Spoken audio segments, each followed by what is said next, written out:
Good day everyone, mabuhay, this is Carl Lawrence.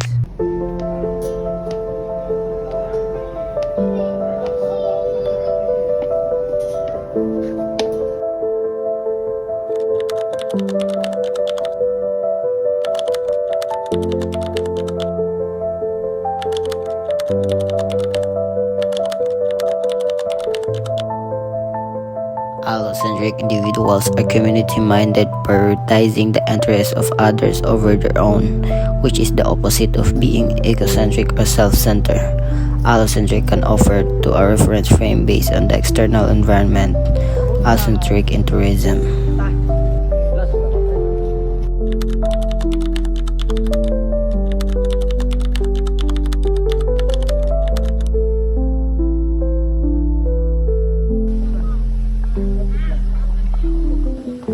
Psychocentric are self-centered and prefer familiar destinations. They like things to be organized and predictable, are less adventurous and more cautious, and enjoy relaxing and comfortable vacations. They often choose well-known places like popular resorts or theme parks.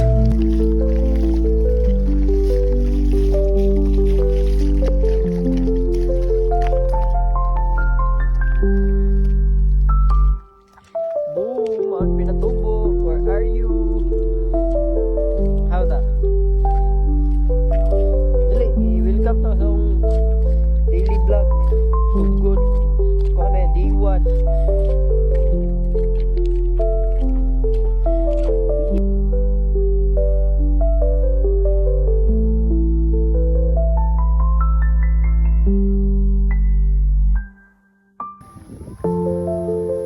This is akong farm.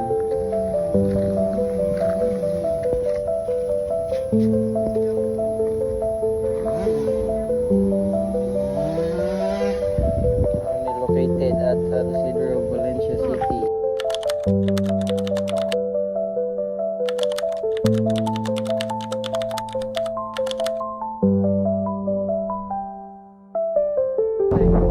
Mid-centric describe individuals who balance the desire for both new experiences and the comfort of familiar surroundings. They are moderately adventurous, open to exploring new places, and appreciate the conveniences of organized tourism. Mid-centrics possess a blend of allocentric and psychocentric traits.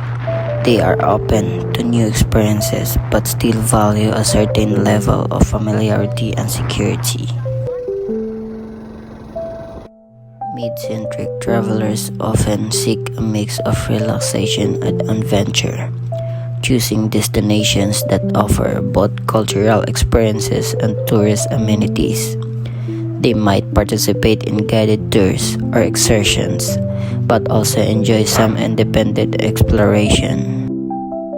In the field of tourism, mid-centric describes tourist types based on their preferences and travel behaviors.